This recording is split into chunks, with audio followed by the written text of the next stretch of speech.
And of course I'm off center because I can't actually start a stream without just being completely off center. I don't quite know what's wrong with me in that respect, but I try. It's good to see you, Weirdness, and we've got the Oracular in Zesty Requiem. How am I doing? I'm glad that it's Thursday evening. Friday is one of my favorite days of the week because it means that I'm finishing out my work week, and in finishing out my work week, I am also I get to watch Punchy. So Thursday evenings kind of are already like leading into Friday because Friday leads into Saturday, and then Saturday leads into Sunday. So it's sort of like the good point of my week starts right about now. So I'm happy. It's good to see you, Cassie and Kung Fu Fenris. Don't worry about breaking anything. That's just fine. Gil Adgood is here. I have this weekend off, so you're totally excited. I think you should be totally excited. Having weekends off or having any time off is great. And yes, just because a lot of us are trapped at home doesn't mean that it's not good to just calm down, stretch out, and relax. Yesterday I ended up doing a whole bunch of networking wiring around here, some physical networking, and took care of that. So hopefully now everything is going to be all set up and things are going to be wired for streams no matter where people want to stream in and around this location. So we're happy. I'm just rocking the asymmetrical look. Very kind. Hey, Crosshair. It's good to have you here. Always good to have Crosshair here. Anytime you get to watch Exaltwitch live, you know you're gonna have a good day. Well, that's very kind of you to say. Anytime I get to watch Exaltwitch, I'm well, actually I don't know what's going on because I don't typically watch Exaltwitch. I just do Exaltwitch. But here we are. I'm just so happy to see all of you, and it means that we're gonna get to do something really cool moving forward. As you may recall, last week we had perhaps our most contentious clinic hours where we discussed the GM player contract, and the GM player contract that we specifically saw came via Twitter. And one of the things that was always a matter of contention was what is appropriate to put into an agreement between a game master and players. And I don't like the idea of an agreement being between game masters and players. I feel like it's a group activity for the whole table to agree to. But the thing is, it was full of really great tips. It was full of a lot of stuff that really should be communicated to players. And I realized that what I would do is I would divide the document into three. I would have tips for beginning players who really kind of want to get an idea of what they're getting into when it comes to role-playing, especially when it comes to role-playing with a game master who has a very specific way of wanting to run things. Then you have intermediate tips. Hey, so I consider myself an experienced role player, but what can I do to up my game and up the game of everyone else at the table? But then finally, there was this concept of the contract. The idea that we have a player and a GM, and there has to be an agreement that everyone agrees to and signs. Well, that was my main issue with this document that we presented last week. What we're going to do this week is we're going to try to make that document for ourselves. We're going to try to create a contract that I believe will have what needs to be actually spelled out in a contract. What the things that are kind of like, this is what everybody has to agree to, and not, this is what I would like you to do when we're role-playing because these are good role-playing practices, but this is what we must agree to. And the first thing that we have to determine when we're doing this is when would such a contract be appropriate? Because I think that makes a big difference.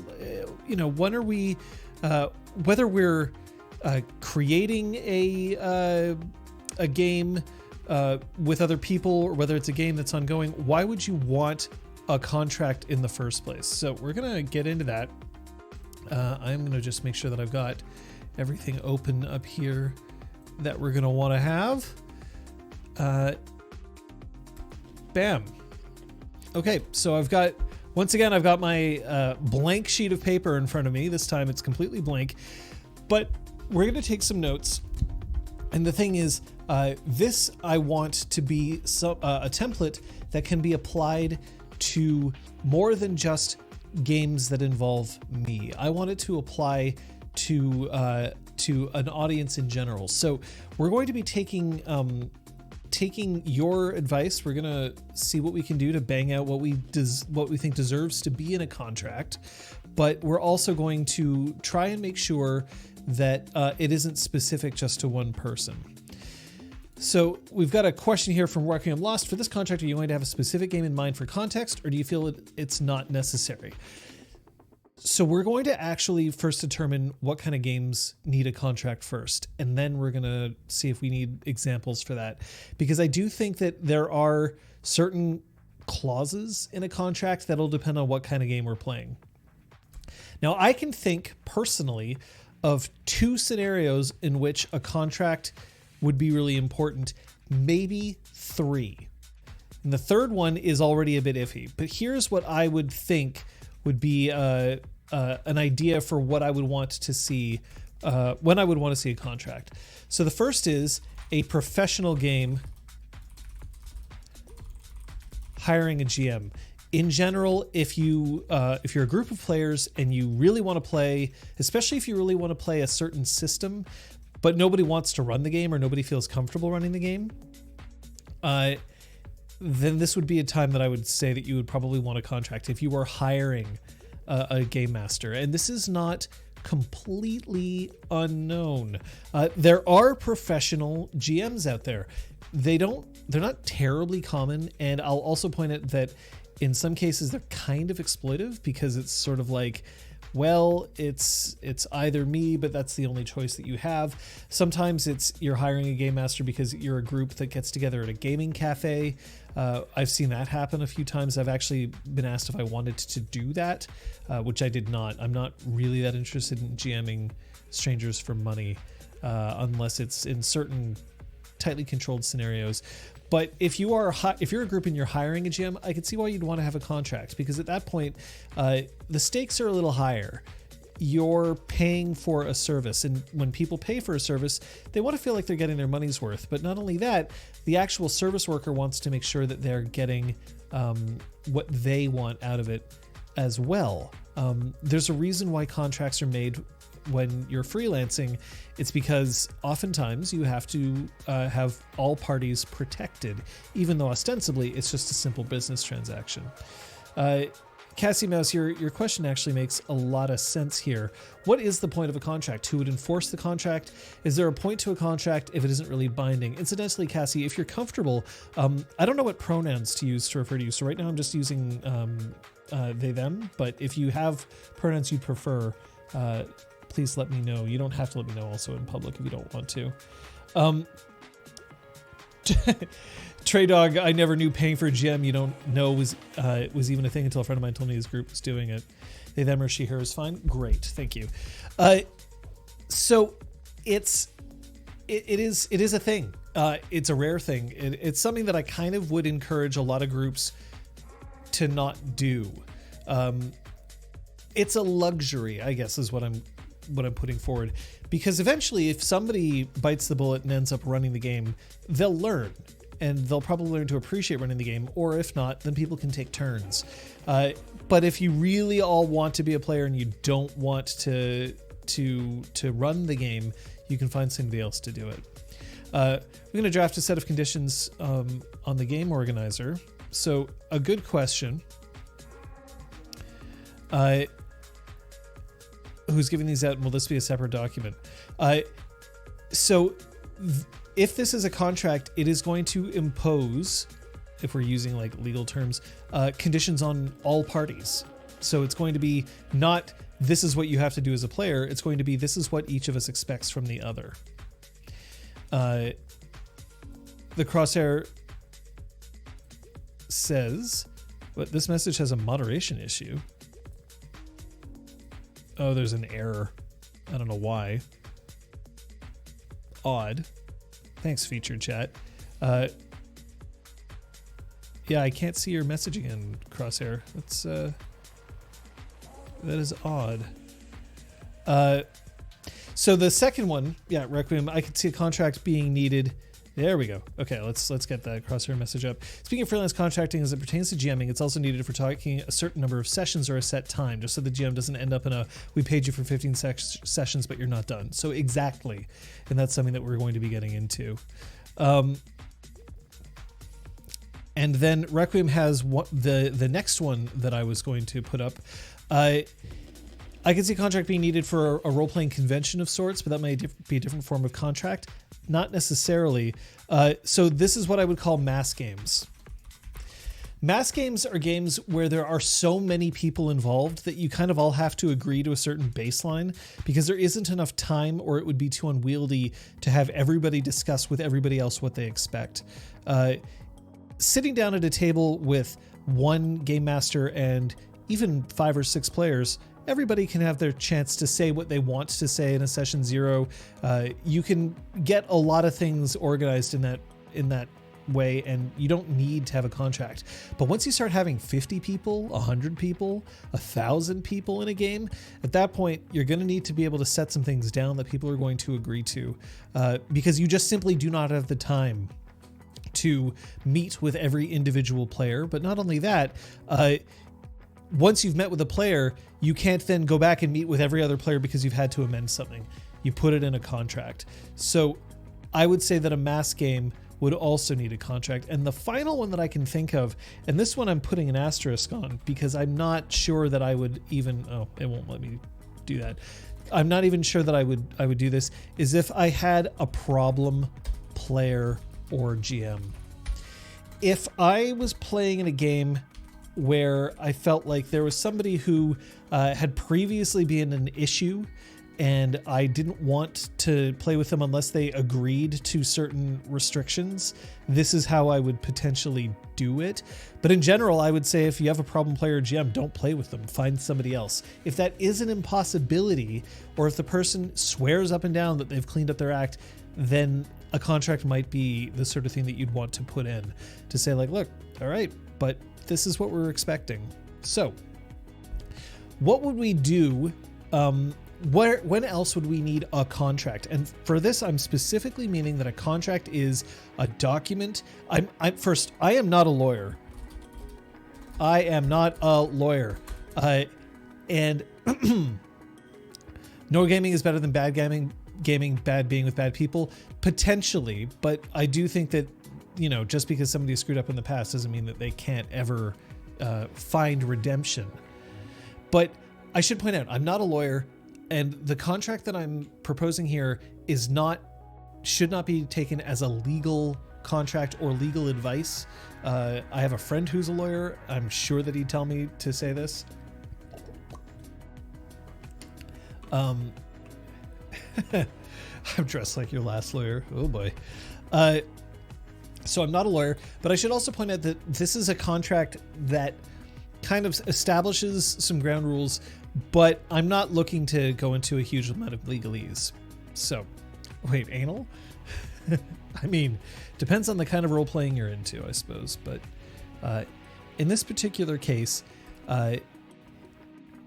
let me just ask right now if you can think of any other scenario under which a written agreement that all parties must agree to beforehand would be something that would be advisable. And I should say right off the bat that if you want to do this with your tabletop gaming group, you can. I'm not saying you shouldn't. I wouldn't, because I'd consider it a little insulting that something that everybody is getting together to have a good time with requires a contract. In much the same way that I wouldn't require a contract if everybody wanted to go out and play tag. So, So, a couple of things.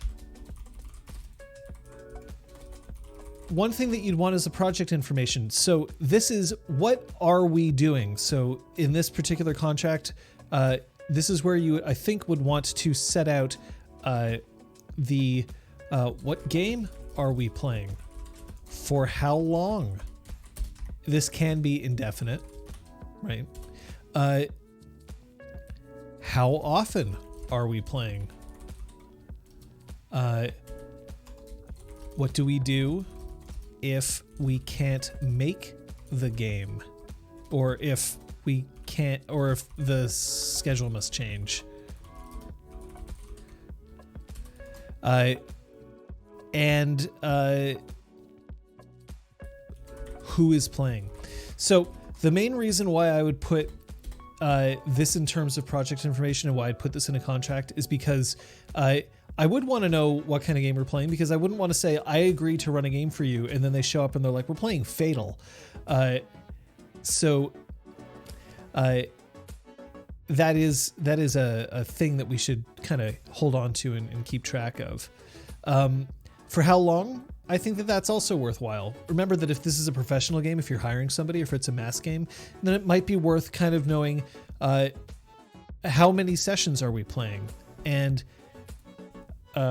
so this should actually be how many sessions, how long is a session?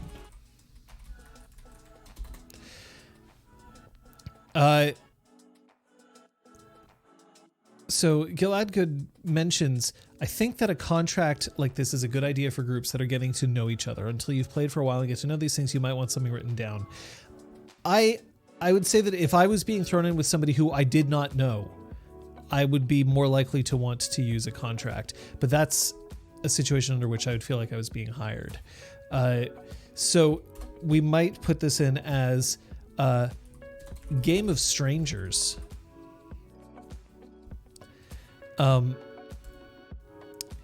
And I think a game of strangers might actually be a good place to have a contract, because if you really don't know anybody, I'd also want to make sure that everybody knew, what was going on. But this is really for people who I do not know, right? Not like, oh yeah, we're friends, but we've never gamed before. I can talk with my friends. This is more like I'm joining a game practically sight unseen. Cassie Mouse points out, personally, I wouldn't mind specific social expectations, making specific social expectations explicit. I am autistic, so I can sometimes run into landmines with that sort of stuff. I think that this is something that will actually make it into a contract.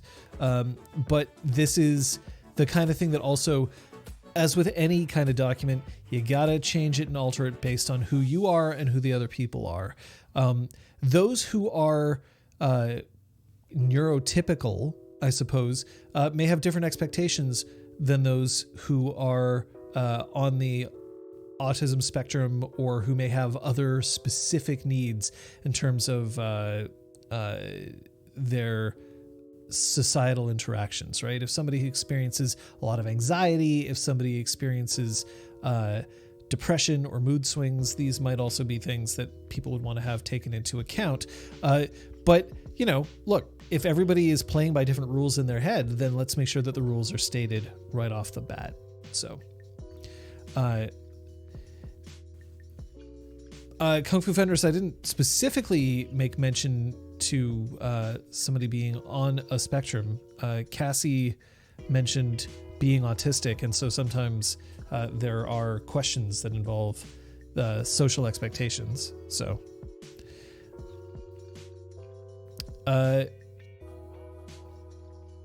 don't forget safety, because safety is sexy. Oh, safety is going right in there. Don't worry. We're actually, I'll mark that down, because we will get to it.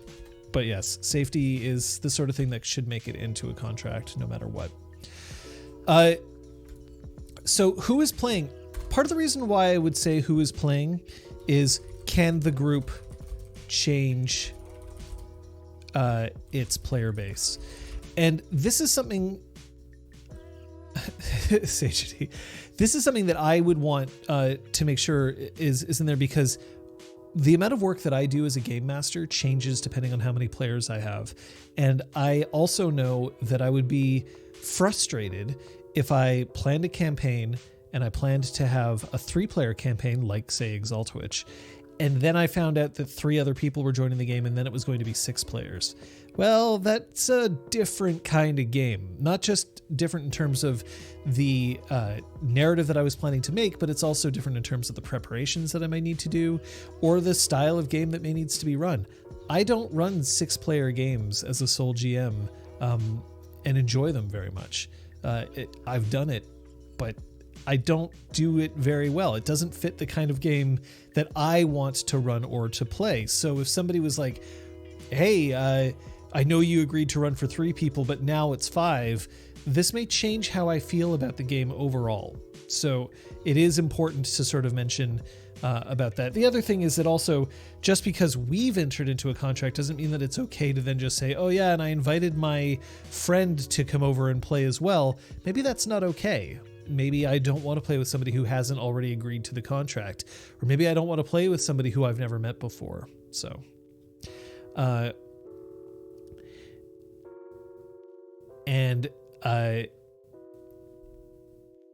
the idea of knowing campaign length, I think that campaign length is important to mention, even if the thing is, well, we plan on playing a few sessions and then we'll see where it goes.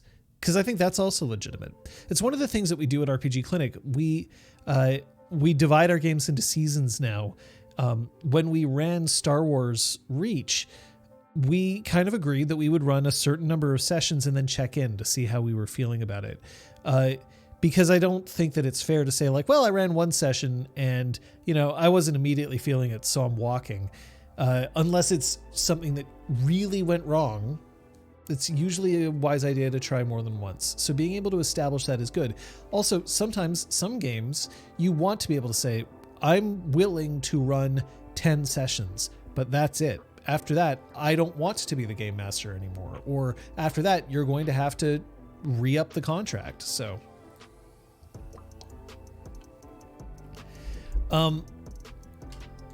for project information, would rules versus house rules be important to bring up?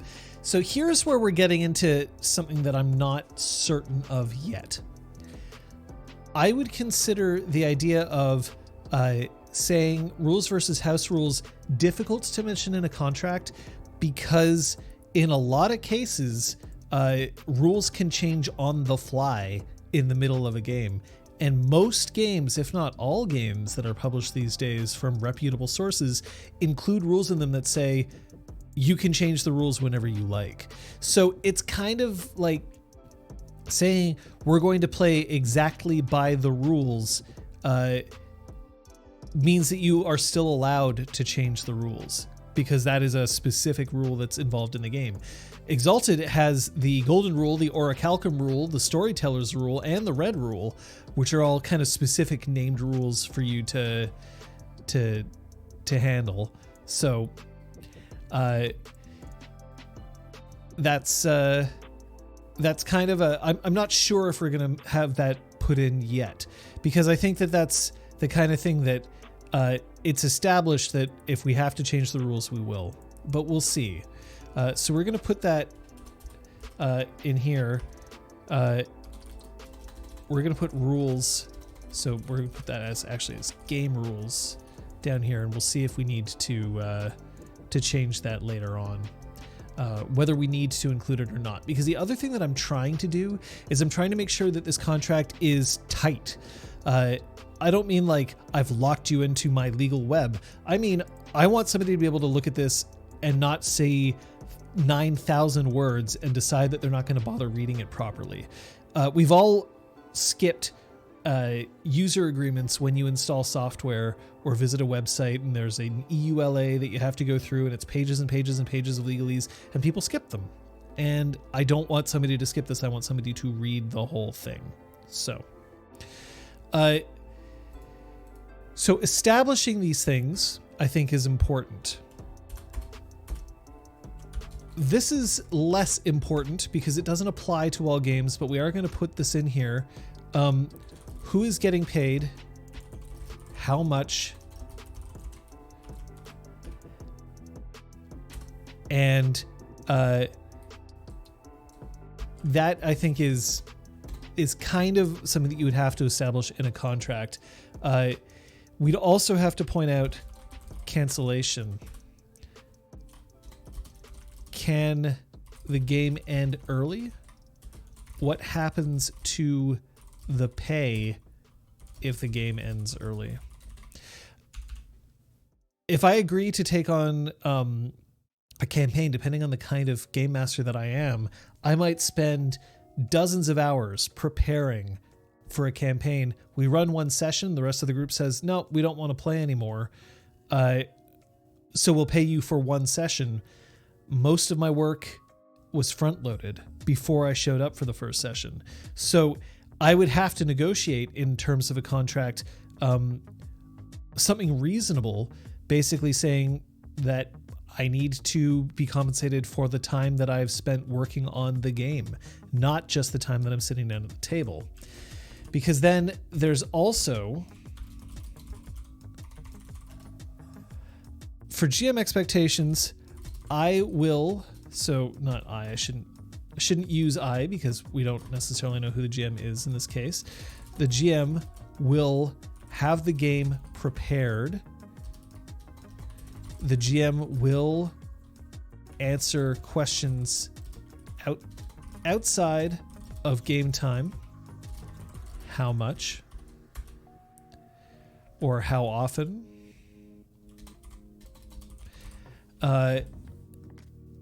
And the GM will provide either a unique experience or a module experience, a hybrid, or whatever. So the reason why I would put that there is because also if you hire a GM and that GM shows up and they bring an adventure with them, I have seen it happen where a GM is really excited to run a game for people, don't tell them that they're bringing a pre-generated adventure, show up, and the group has already run the adventure, which means that there was no game because they were like, but I bought this book for us to play, and then, that ended up being an issue.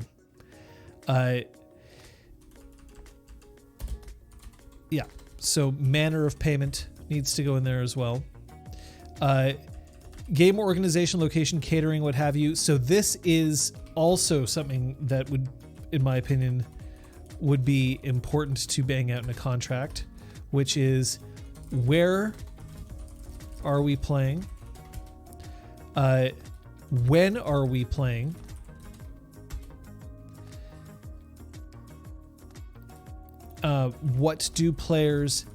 What does everyone have to bring to game? Jim's wanting to run a pre-made adventure for pay. See, that's a thing, right? But we need to know that it's a pre-made adventure in case you've already played it. You don't want to pay somebody so that you can play it again.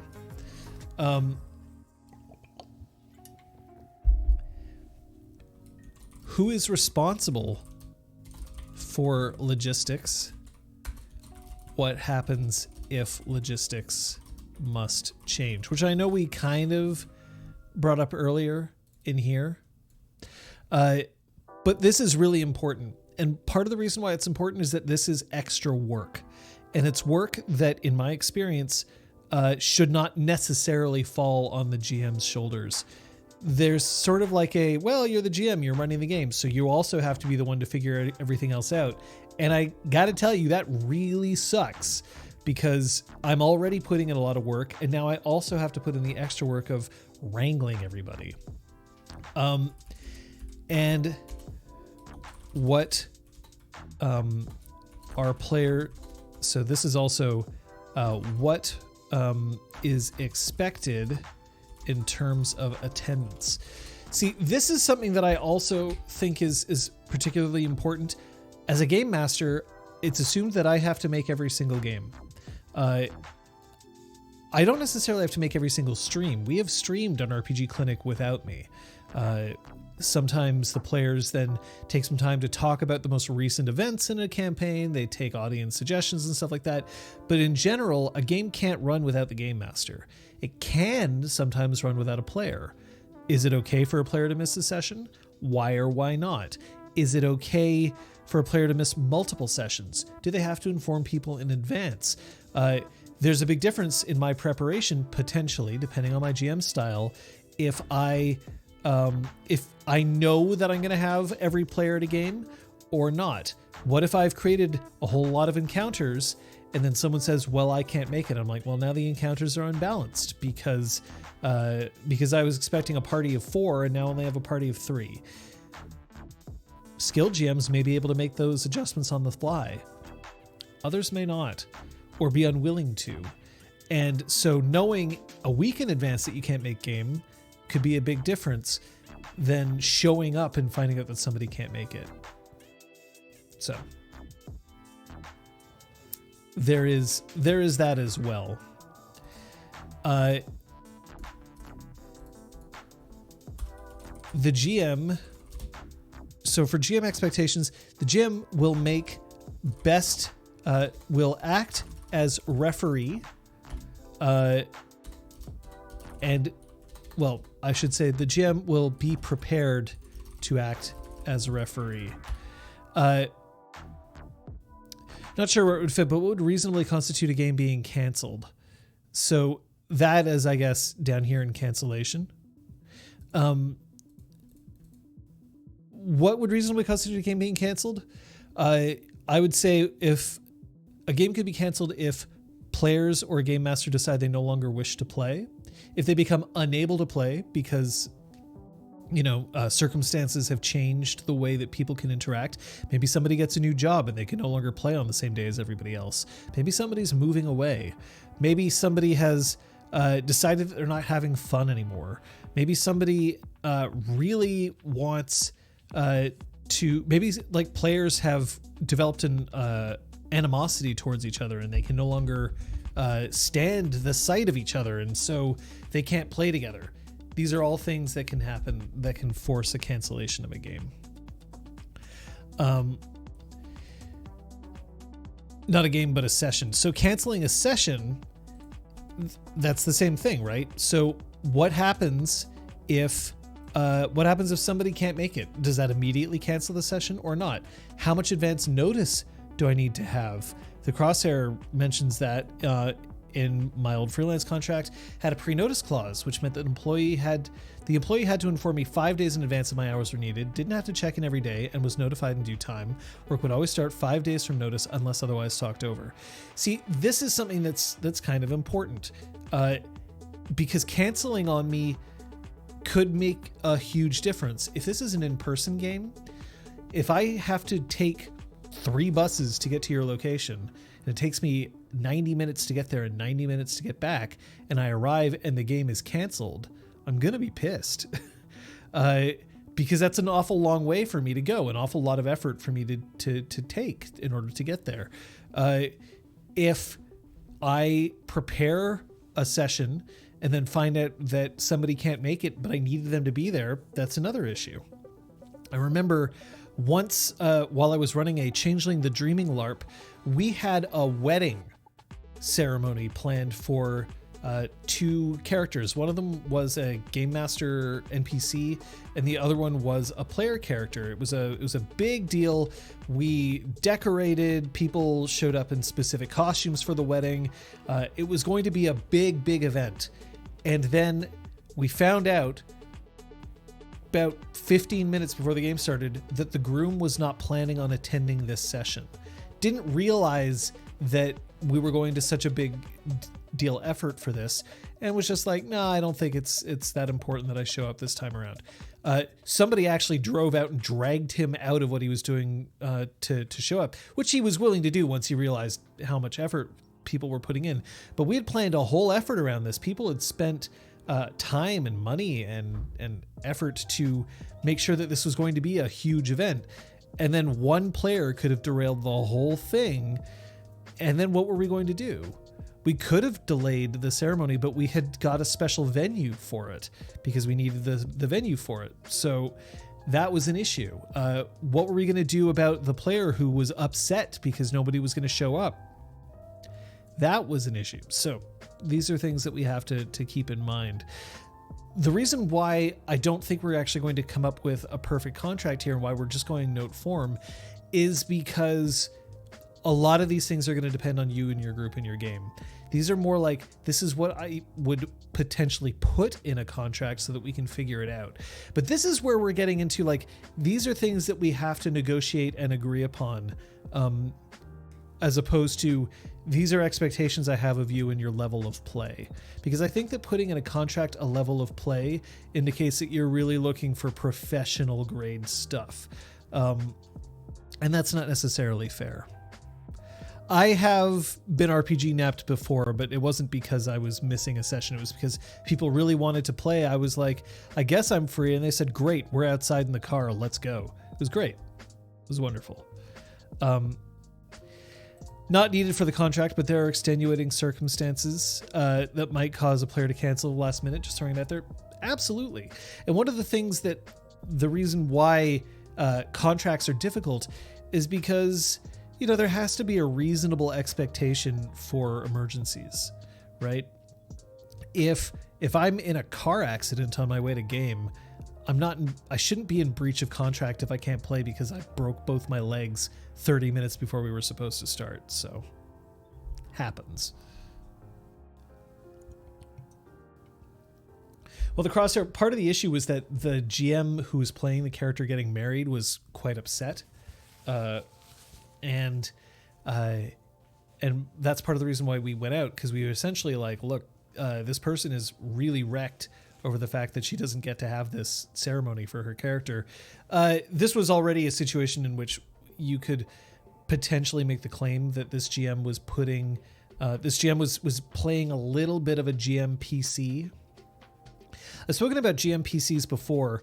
A GMPC is not an NPC that you would consider like your bog standard NPC. A GMPC is really, I wish I could play this character and have them be the protagonist as opposed to a deuteragonist in this game, but I also want to be the GM. And so I can give this character whatever powers I want and make them important because I want them to, but really, instead of, running the whole game, I want to run this PC instead. This is something that I would really recommend avoiding. My GM style involves a lot of interaction with NPCs, and I try to make my NPCs rich and varied and interesting to interact with. But I'm always considering in the back of my mind that this character must take a seat when it comes to the spotlight. The spotlight must, in general, be on the players. Not all the time. You can spotlight a villain, you can spotlight an NPC occasionally, but it's really important that you not, try to overshadow the game by just playing the character that you want to play. It also is kind of weird because it's you can be accused of playing a character who you're like, oh yeah, I have all the expensive stuff. I'm level 20. I have level 6 disciplines. I'm rank 4 and everyone else is rank 1, right? Like there are ways to make a GMPC really obnoxious by basically saying, I get to be high level or have access to powers that others don't normally get to have access to, but because I'm the GM, I can do what I want. So yeah, that is part of the reason why that particular situation that he got dragged out of his home in order to play. But there does need to be like exemption clauses. Let's put this in here. In case of emergency, exceptions and occasional breaches, right? Because I do think that is kind of important depending on the game.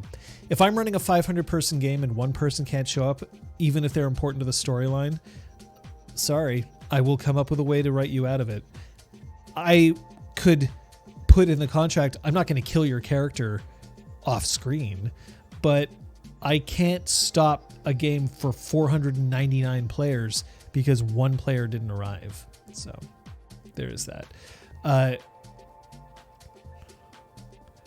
My level 30 drow with a Spirit Panther and 2 scimitars is needed and invalid. Fair. There will be player expectations in here as well, so we might as well just put that in there so that we don't have confusion. So, in the original contract, there was the players will know the rules and follow them.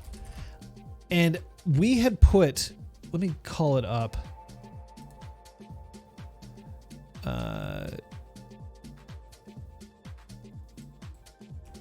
Nope, that's not the right document. Where is it? Let's hope that none of you are particularly... there it is, GM contract. Okay. We also specifically put, and I'm just coming out here, this is something that we added to the other document, and this might need to come into play. So we're going to put this in here.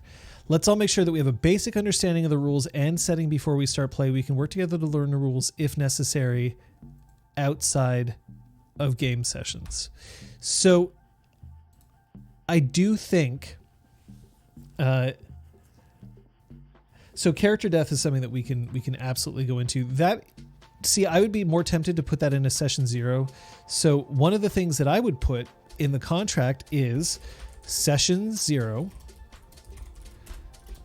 We will have a session 0, which will entail discussions about player expectations for the game, safety, tools, etc., etc. That is a thing, right? We'll have a session 0 because that's where I would specifically want to do things like discuss lines and veils. I wouldn't want to put lines and veils in a contract because then I would have to modify the document every single time. I would say everyone has to agree to safety rules, and we will get to that. But in a session 0, I think that we would absolutely need to say we're going to have a session 0 because we've got to talk about things like, hey, I have a thing about games. I don't want my character to die. Or if my character dies, I want to make sure that it's in this particular way or in this particular emotional beat or arc. Because it's true. Some players really want to play brutal games where their characters could die for any reason or die just because of the luck of the dice. And some players only want to die if it's in like a heroic fashion or if it's at the conclusion of the game or a storyline. Some players want to be able to die whenever they want because they want to try a new character. And some players don't want to experience character death at all. I absolutely believe that it is within a player's right to request that their characters not die. I also believe that it's within your right to say, I want to play by the rules, and the rules state that it is possible for your character to die. So this is a conversation that I think people need to have. This is a thing that a player needs out of a game or a GM needs out of a game and has to present that so that everybody can be okay with it or come to a compromise.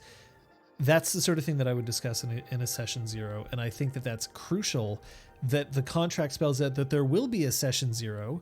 And if we cannot reach a mutually agreeable session 0 result, I'm going to have to redo the writing, then the game will not, players or GM may opt out of the game. How does this affect payment? So this is so that if we show up to a session 0 and 5 out of the 6 players say, I really want to have a gritty hardcore game, and 1 out of the 6 players says, I really want a lighthearted fun adventure romp, and then it becomes clear that the game is just going to be, get myself emotionally kicked in the genitals over and over again, that 6th player should at that point have the right to leave. If the game master says, hey, I want to run a game, and everybody else is like, no, we want you to run this kind of game instead, and the game master's like, I can't or won't do it, then the game master should be within their rights to be like, I'm sorry, I gotta go, and walk away. I believe that if you present in lines and veils, if you put forward a line that other people aren't willing to agree to, that's not because somebody's done something wrong. That's just an example of perhaps a compromise cannot be reached. So, as an example, if you say, I have a strong phobia when it comes to snakes, And everybody else, so I don't want any snakes in this game. And everyone else is like, but the module that we're playing is Realm of the Snake Queen. Well, your line is valid. You do not want to deal with snakes. Totally okay. And I support you in that line, but this is not the game for you. It would be unreasonable for you to then say everybody else cannot play the game that they were planning on playing because of what I want. Maybe they are all willing to make that compromise for you, in which case, great. But maybe they're not. If you have a line that's like, I don't want my character to die, but everyone else is really into the idea that this is not just a role-playing game, but also a wargaming game, and so therefore the threat of death must be real and present, then maybe it's not the game for you. And that's okay, but let's keep that out, right? Session 0 is pretty much the vetting session for the contract as well. It needs to be defined as a separate payment issue, but also needs protection from Session 0's cheaters who always opt out in Session 0 for easy payment.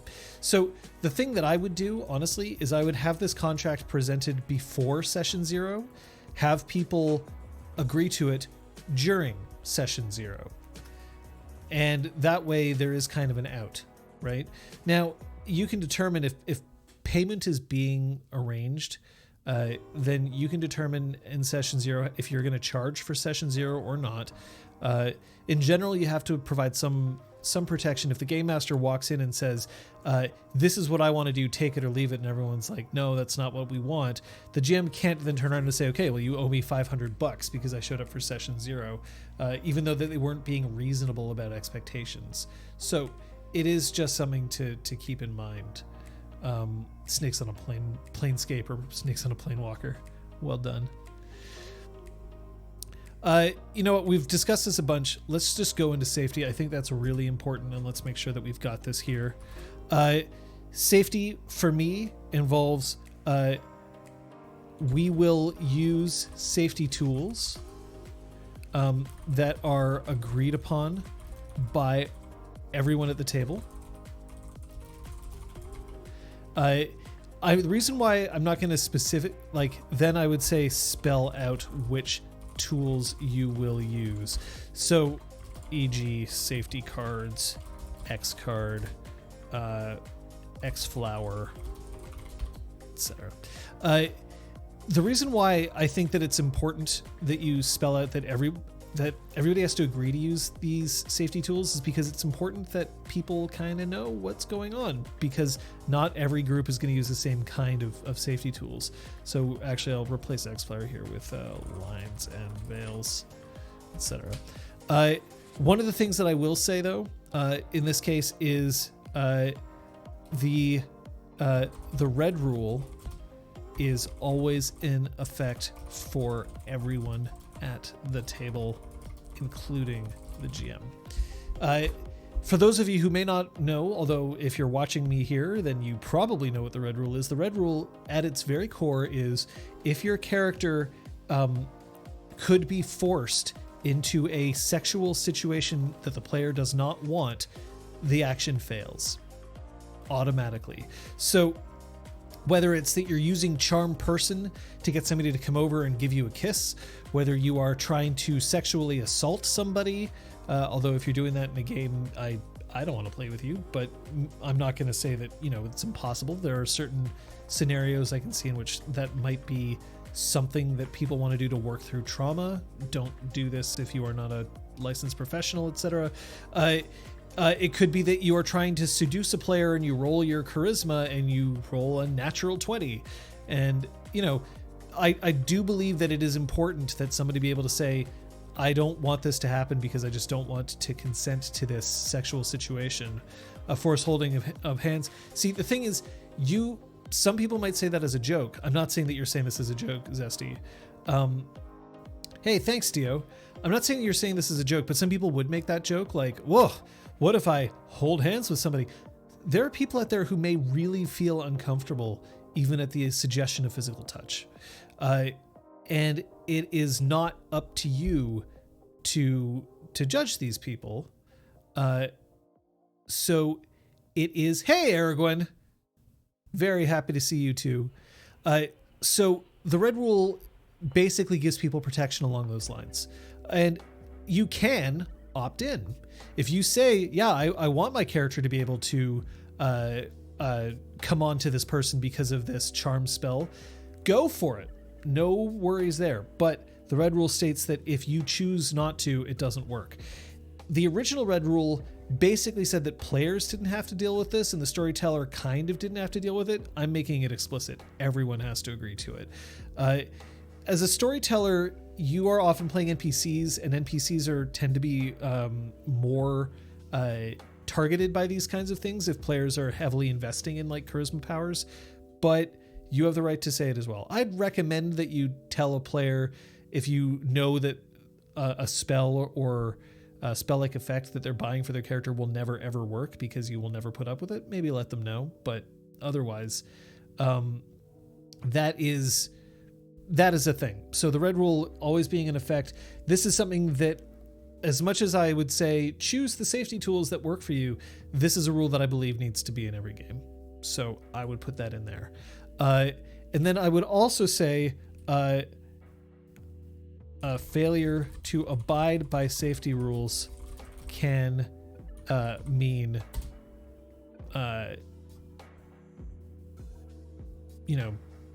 censure up to and including expulsion from the game. Explosion from the game. So this is also kind of important if we're doing this in a contract, which again, I don't think contracts are the sort of thing that I would ever present a group of friends with, but some of you may.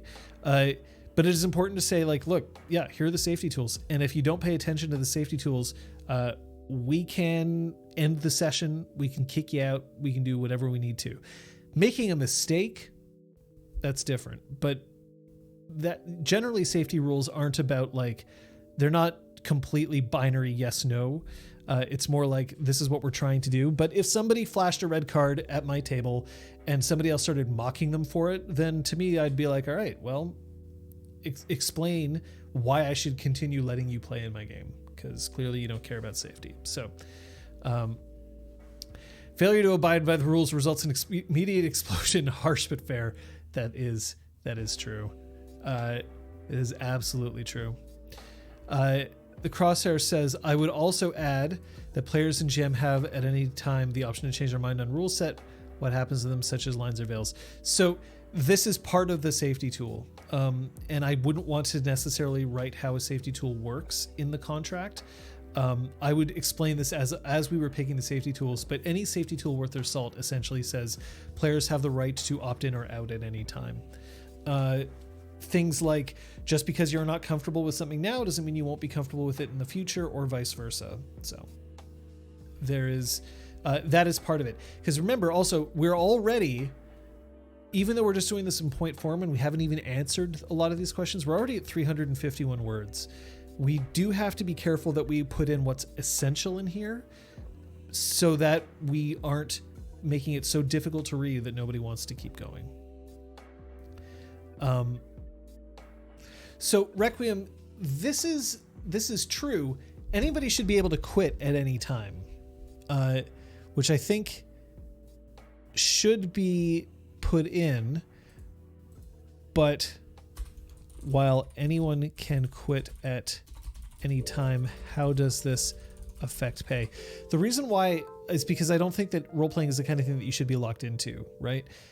Even if it's your job, I don't think that it's reasonable for you to say, well, you have to deliver on this. Instead, it's more like, if you can't deliver on this, then what are the responsibilities towards you? No one can be forced, and no one should be forced. But also, if you've contracted me to run 10 sessions of a game and I run 5 and then quit, then perhaps I shouldn't be paid for the other 5 sessions. But maybe I should if I've quit because everyone's being a total dick to me, or if I've quit because half the player base quit. And yet I've already prepared all of the stuff for the rest of the sessions. So there are questions there, right? Safety tools and contracts should be revisited periodically anyway. Kaylin speaks absolute truth here. These are the kinds of things that we revisit. We revisit these things in RPGClinic all the time. We've even recently revisited exactly what each card means because we couldn't agree. We just sort of assumed that we all knew what every card meant, and then it turned out that we didn't actually agree on what each card specifically meant. But we've since sorted that out. But at any time, if somebody wants to change it, we can. Because to us, the yellow card didn't necessarily just, like, right now, our definition is everybody at the table, heads up, this is something that you need to know. And the reason why we implemented that change is because originally it was just like, yellow card means I'm approaching my limit, was what our original wording was.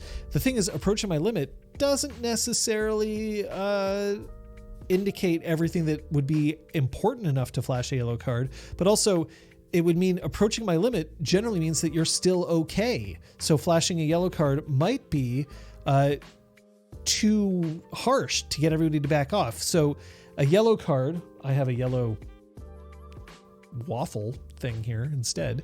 A yellow card might be more appropriate as a, look, this is something that everybody needs to know.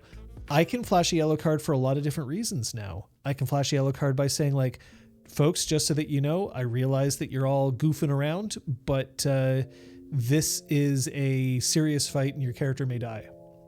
Right? I would feel comfortable now flashing a yellow card for that. So Kaylin writing yellow equals caution, red equals no. That is one way of putting it. But we redefined what the cards meant to us, and we will probably keep going over that occasionally just to make sure that it works for us. This is actually, I got this on a whim. This is meant to simulate popping bubble wrap. I don't know if it's actually, I don't even know if it's going to come up on camera. But it has the sound and the feel of popping bubbles, but you can keep doing it over and over again.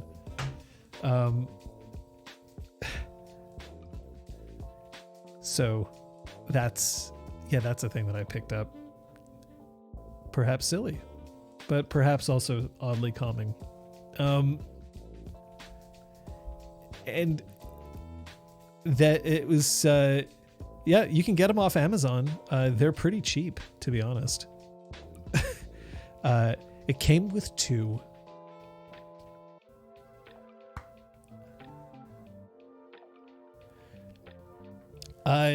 Just search for it. Search for Bubble Fidget, because I believe that they're categorized as a fidget toy, similar to fidget spinners or fidget cubes. So yeah, totally. They come in purple. They come in pints. Yeah, they come in purple. Go for it. Maybe that's the, maybe RPG Clinic was about the bubble wrap that we popped along the way. So that's why I wouldn't necessarily put those sorts of things in, because that's built into what a safety tool is. And I think that the more that you kind of really hammer home a point, the less somebody may actually pay attention to it. There are silicone teacup lids. I imagine there's silicone teacup lids that help to keep the steam in / keep the drink warm longer, and they're incredibly addictive to fiddle with. Oh yes. There's one that you can get that goes over pots with a little hole out to let steam through, and sometimes it's a little ship, so it's like a little steamer ship. I've seen ones with like a shark fin so that you pick it up by the shark fin. Like, silicone's great.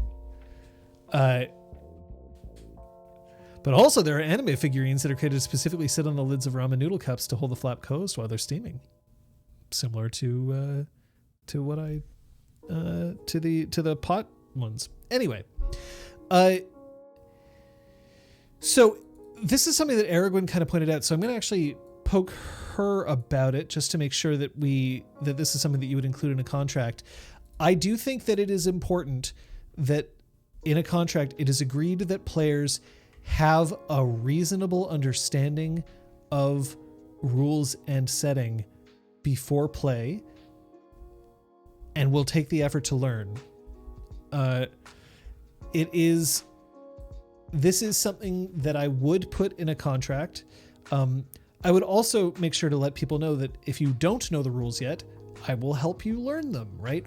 Or maybe I won't. It depends. If I'm being paid as a GM and I'm also asked to spend 8 hours teaching somebody the game, well, I'm going to want to get paid for that too. That's my time.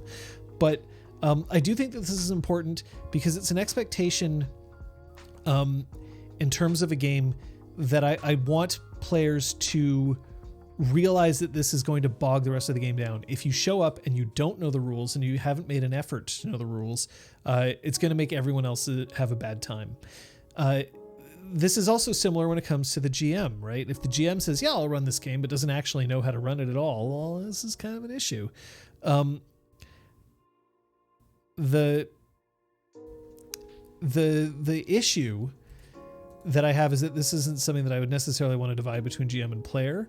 I would say that this is something that I want to provide for everybody. So the players, so I would want this to be everybody has an expectation. Everybody is expected to make a good faith effort to understand the rules and setting before sitting down to play, or before play, I'll put, in case it's a LARP. And then I would also put in here potentially, here's how, or perhaps the GM will help players between sessions understand rules or setting. So I'd make sure that that stays in. What? Get out of there. Hey, Jean. It's good to see you. Crosshair says this actually came up recently with me, even in lockdown. I was going to play something with a friend. So before we even ran a test session, I just watched a 10-minute video of how things work on base level. Made it go so much smoother to get into it, actually. You know what, folks? Here's something else. If you're going over to somebody's house to play a board game, watch a YouTube video on how that board game works before you show up. Not everybody learns the best this way, but I find that it makes such a big difference if people make an effort to know at least the basics of a game, and preferably like the essential rules of the game before you start playing, because it's often a lot easier to watch a tightly edited YouTube video than to have somebody clumsily explain the game over the course of 60 minutes. Just do that. That is useful. Cassie Mouse saying, I often shake my fist at people for playing a game without reading anything about the setting. I think that you can, if I was saying like, you know what, we're running a one shot off the cuff right here, right now. We're going to play Changeling. You are a fairy who is living inside a human body and we're living in modern day Detroit. Let's go. Yeah, you don't necessarily have to expect that everybody knows everything about the setting. But if we're going to sit down and play Changeling the Dreaming, you and I together in a week, I expect that you have the opportunity to at least peruse the PDF. I don't need you to read everything. I don't need you to know everything by heart. I don't need you to know every rules configuration. I don't need you to be able to recite every individual piece of the Eshiat to me. But I do expect that you've made a good faith attempt to understand the game, and that if you have questions, you'll present them to me before we start playing. So, who guts through a full game of Fortune and Glory anyway, Jean? I mean, really? I don't know. I don't know. So yes, I think that this is important, but I don't want to put this in player expectations. I think this should be just in expectations. I actually think that GMs need, so as opposed to the other contract where it was here are the expectations that we have on players, I think that GMs are the only ones who need specific expectations. Otherwise they apply to everybody. And the reason why is that a GM is a player at the game. They're a special kind of player who has accepted different responsibilities and privileges. So they need to have exceptions in the contract that detail those responsibilities and privileges, perhaps. But otherwise, things apply to everybody. Like, everybody should make an effort to understand what the rules and setting is, because otherwise you're showing up and you're really just having a discussion about rules instead of playing. So, Crosshair says, my old GM did a good trick that taught me way back when. Whenever I asked a question, he handed me a book and went, look it up, even if it was super simple for him to answer. But that was a let's just play for fun. So not everybody learns the best from a book, but this can be a handy thing. It is definitely a handy thing if you're asking questions that I'm like, you should know this because it's very, very obvious. It's on the first page. Like, here, have this, read it, have a look. Like, I don't think that that's unreasonable. I'd also point out that you may want to be a bit more precise about how much people need to know about the rules. If you're playing Pathfinder and you expect everybody to know all of the rules across every single supplement of Pathfinder, that's a lot different than saying you need to be vaguely aware of the core rules. Because the other thing is, as a GM, I cannot know all the rules. I can't. My time of memorizing every single bit inside a book is long gone. I don't have the time anymore. And there are also so many different games now that I couldn't possibly hold in all that information. I cannot tell you what every single charm does. I can't even tell you what if you name like the most common charms in certain trees, I wouldn't even necessarily be able to tell you what trees they're in. I expect that players know what their spells or charms or abilities do, and I can adjudicate them because I know the rulings behind those charms. I know the foundations, the building blocks, and I can check those charms just as easily as the players. I don't need them to know by heart, but I do need them to be on top of it because I can't be on top of everything. So there was a time where I had everything memorized.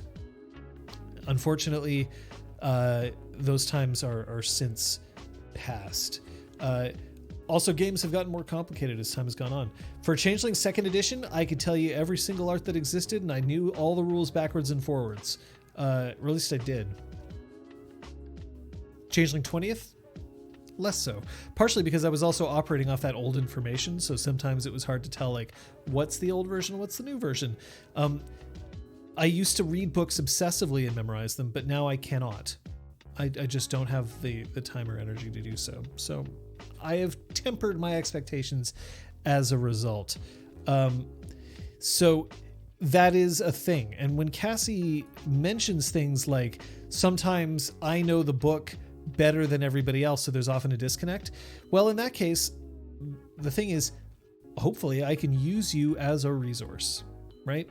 When I'm running Exaltwitch, there are people in chat who catch errors that I make and point it out, or that the players make and point it out. And I'm always within my right to say, I don't care about your correction. I'm within my right to say, I've house ruled it. I'm within my rights to say, oops, I screwed up and we'll go by this way next time, or oops, I screwed up, we'll change it right now. But it's really handy because the other thing is, of course, is that when I'm running a game and streaming, I'm running the stream, interacting with chat, worrying about a lot of different things. There's more emotional overhead and mental overhead than just running a game alone with my friends, because I also don't necessarily feel comfortable stopping every few seconds to check a rule in the book if I don't have to. And I have also been quoted rules that have been wrong.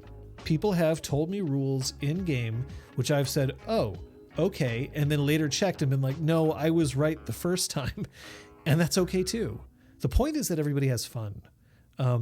If you know that you will not have fun if everyone else at the table doesn't have the same level of knowledge of a game that you do, find that group. Go for it. There will be groups out there that will do that. But otherwise, just be comfortable with the fact that maybe you will be the person to go to check for rules. And that isn't always the GM. The GM is the referee. The GM is not necessarily the repository of game system knowledge.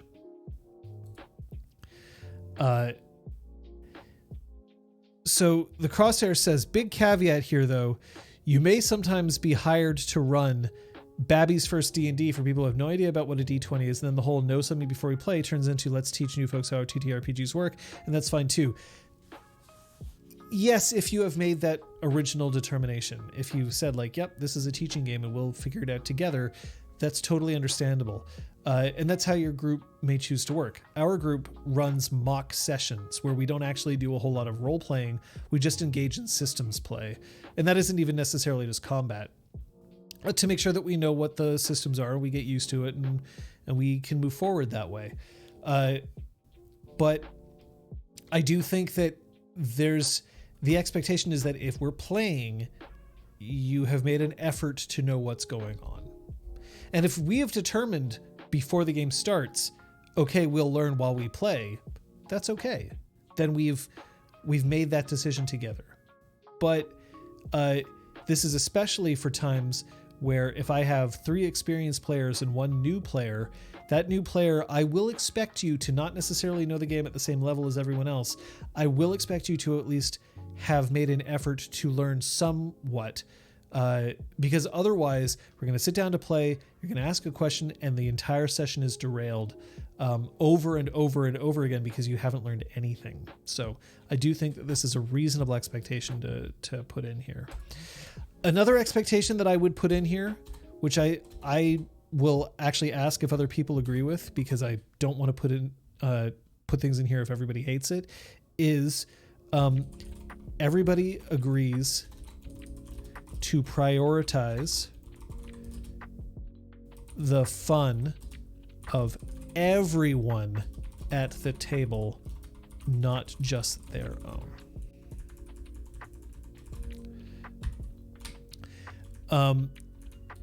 I should put this in the game. Jeeves has released his top secret super duper code for those who have received their decoder rings. Thanks, Jeeves. I'm on it.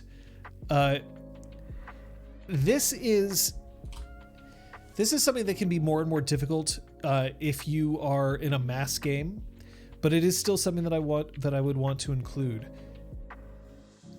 I don't need this to be more complicated than the sentence that I put down, but I do think that it is important that everybody agrees that if you're playing in a role-playing game, the point is for everyone to have fun. It is not typically a game where there is a winner and a loser, and you don't care, as long as you're playing fair, about whether or not your opponent is winning. You care about whether you're winning. This is something that I think is quite important. Prioritizing the fun of everyone in the game is more than just, don't be a dick. It's also making sure that everybody has a chance to be in the spotlight if they want to be in the spotlight. Paying attention to the other player's actions instead of just tuning in, saying what you want to do, and ignoring the game until it's your turn again, which is very common. If that's the kind of game that you want to play, where you're tuning in and out constantly because you don't actually care about the other people at the table, I'd argue that this is probably not the kind of hobby that you should be looking into. Play XCOM,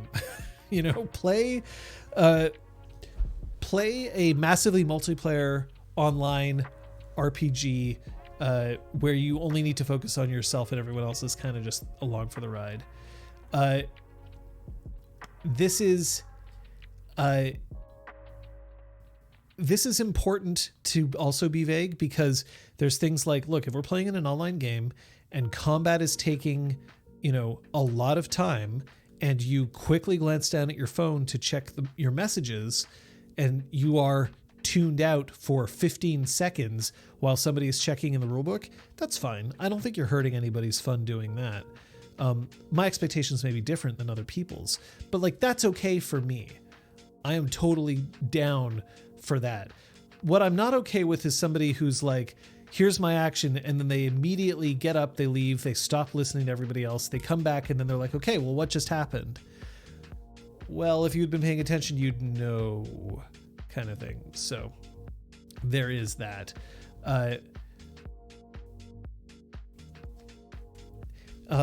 This also can make there also can be a change here depending on how you're playing.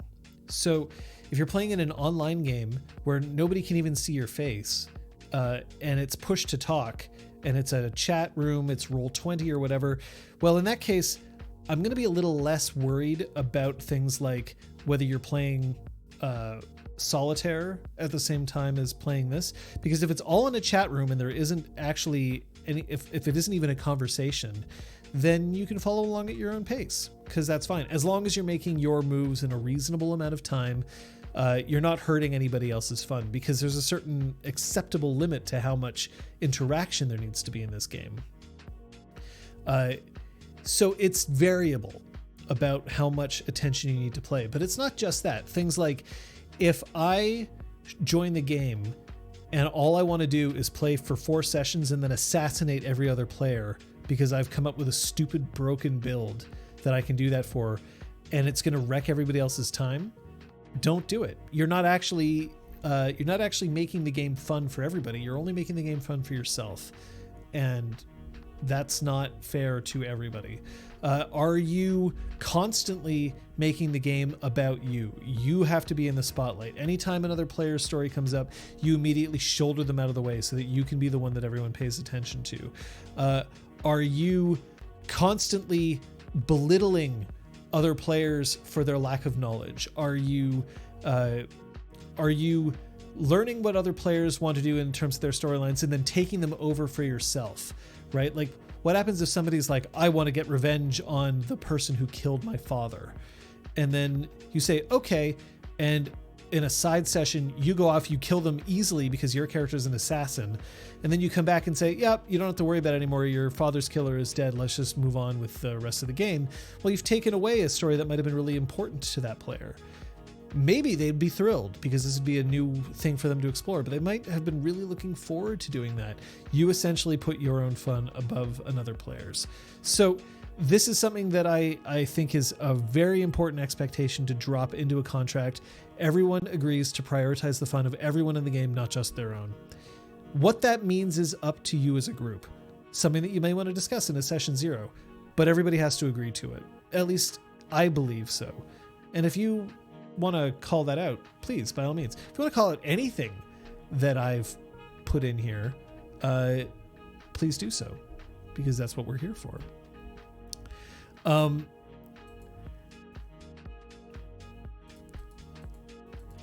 I would also say here, bookkeeping expectations. And the reason why I'd put in this and not define it is because there may be different groups that will have different reasons for this. Is it that every player has to take care of their own sheets?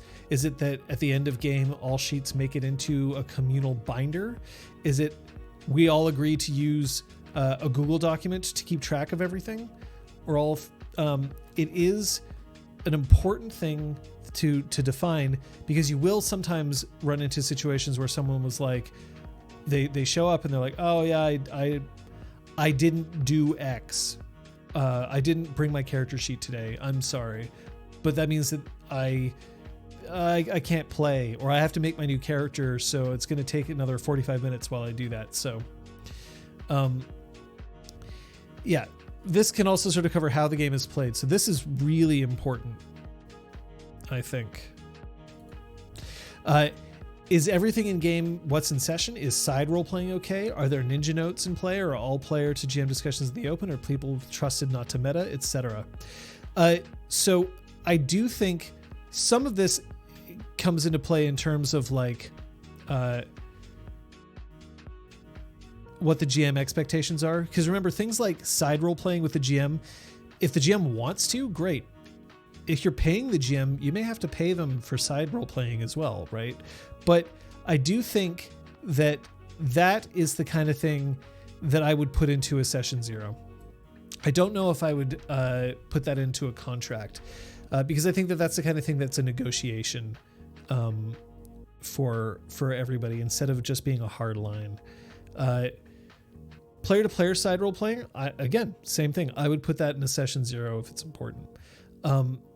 I believe that side role playing can be a ton of fun. I believe it can also be damaging. It kind of depends on what's going on.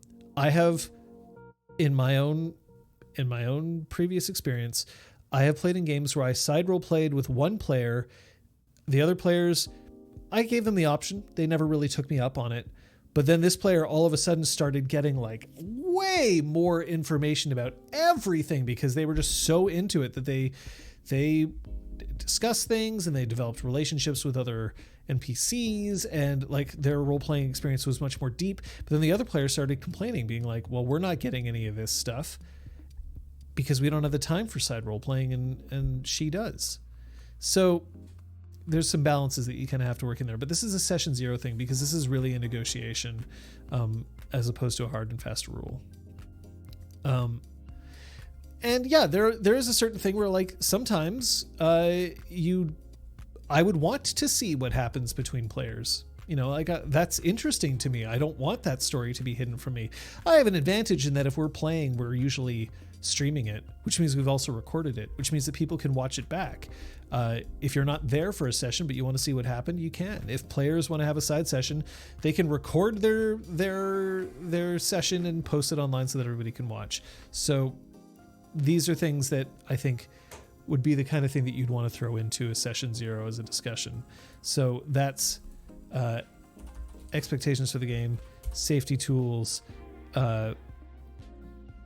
and side role play, etc. Erwin, I know some people who really love it and or want to get a beat in but not drag down the table by making a subset take the spotlight over something that's only really interesting to the subset. Yeah, I mean, I definitely want to let players explore as they want to. I also do want to make sure that I have a certain amount of visibility into what's going on. I would be frustrated. I don't know if I'd necessarily forbid it, but I'd definitely be frustrated if I showed up to game one day and then I found out that my players had done a shit ton of changes to how they're going to interact with things. Not like, oh, we came up with a plan outside a game that we'll see if it'll work, but things like, oh yeah, no, we've decided that our group is now like, they've sworn oaths to each other and we got married, and now we're also, like, we've had this whole sort of backstory thing over the past few months. And I'm like, but I wasn't there for any of that, and I would have wanted to know. I would have wanted to be part of that experience. So, there's a thing. Requiem points out blue booking. My compromise for side role play is to have a Google Doc blue book if people want to learn something on the side. It'd be open for everyone to read and actually help save some time at the table for more trivial things. See, right there you lost me personally because I hate blue booking. I hate the concept of it because my reaction to blue booking is when I ran Werewolf on Immortal Vigilance, I had to read everyone's blue book and I hated it because nobody could write worth a damn.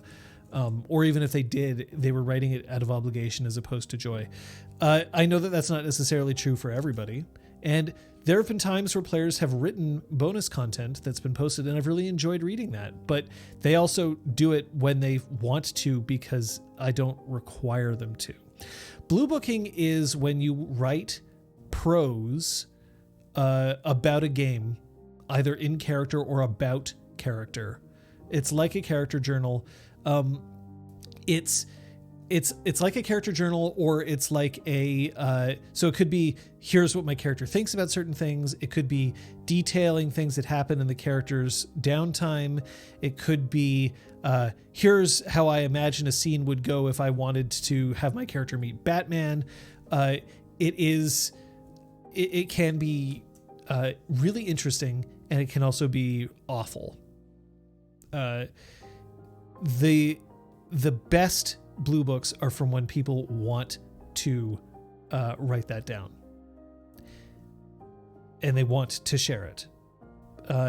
Then I am in most of the time. It kind of also depends. Some people just, like, I've been given blue books from people who are like, I wrote this and I'm so proud of it. And I get there and it's 2,000 words and there isn't a single paragraph break.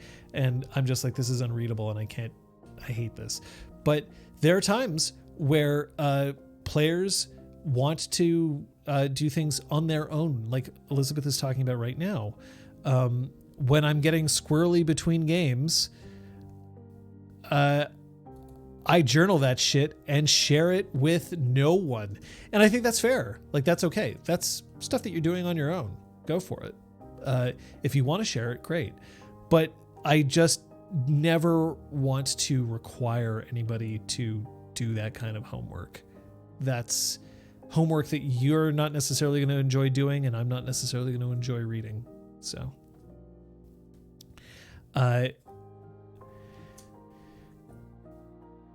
It can also be an action log, as Aragorn points out. You know, the concept of a maintenance person jotting down a record of what they did during their shift. Let so-and-so into their apartment, mopped a spill on floor 4 or whatever. See, if you want to put that down, that's fine. In my experience, though, in mass games, people blue book in order to justify experience expenditures. And then at that point, all you're basically doing is making somebody do busy work so that they can justify buying another dot of melee. And like, I don't need to know that. I really don't. I'm even kind of hesitant to force people to like justify things even with a sentence. Although sometimes I will, if I'm like, why do you all of a sudden have melee for? Like you were in a coma the past 5 months. Did you just learn in a dream?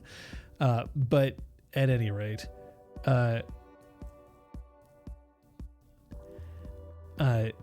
Requiem says different strokes for different folks, of course. Something I add if people want to do side RP and I don't have time to necessarily give them the attention at a game. Blue books work for me in those situations. It's true. Yeah, and Jean makes a very good point. This is less about contracts, but I still think something that's very important. Some people don't have the time, and I don't think it's correct to penalize people who don't have the time. In much the same way that in RPGClinic games, I don't penalize players who can't make a session. I don't give them less experience because I don't think that's fair.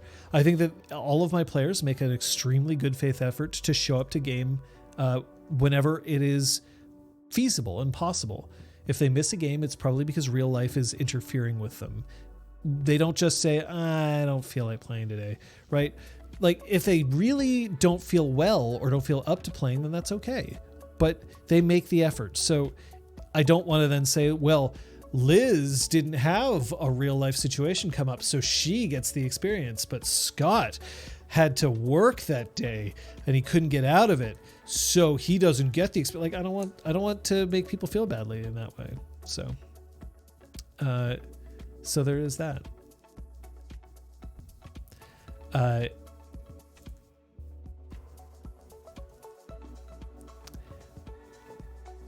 So yeah, there's that to throw in there.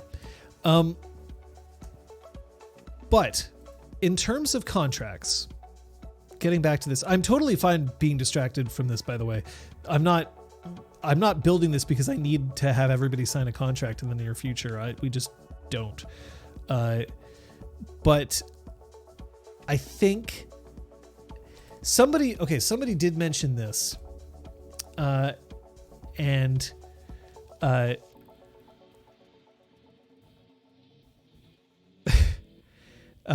Actually here, we'll get into this for a second.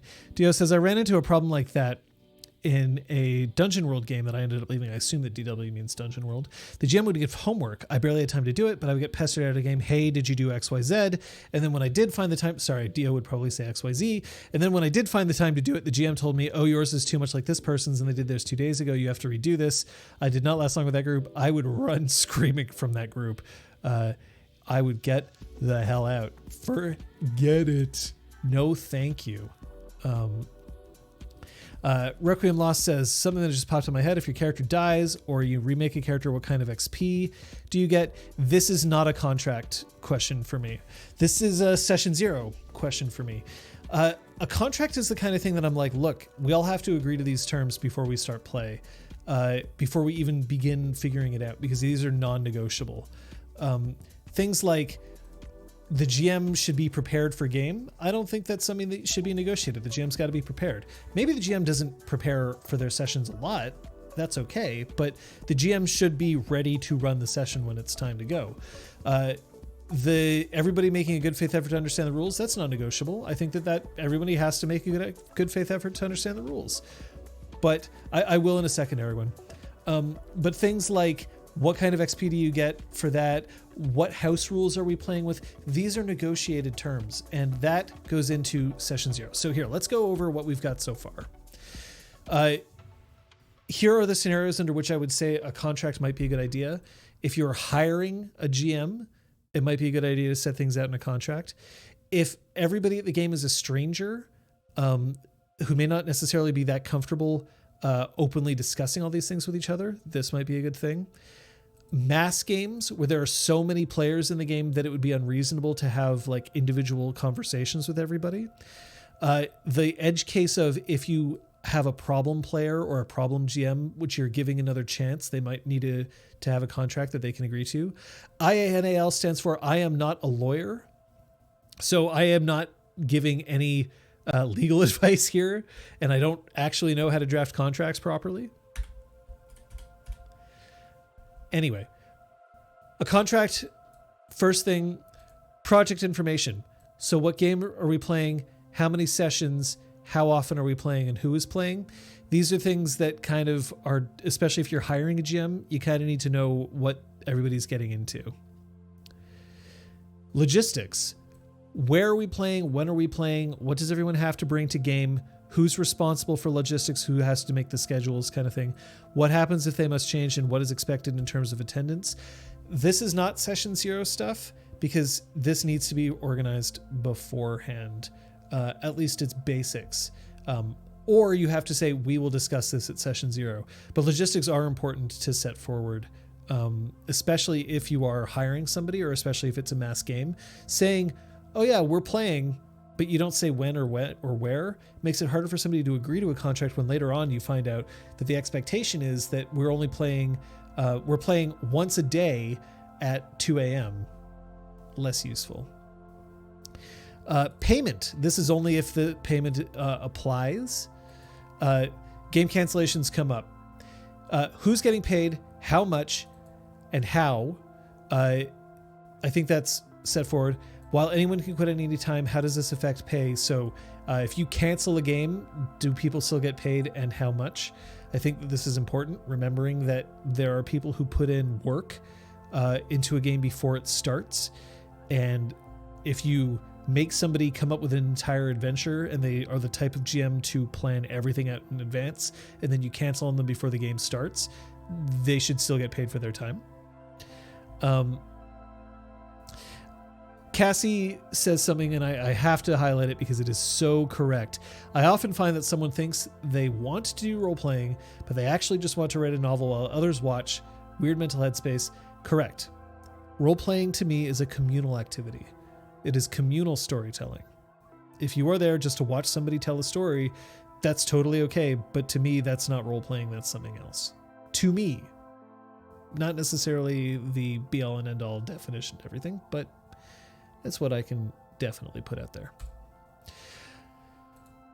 GM expectations. The GM's going to show up to the game prepared, right? To the level of preparation that they need to be.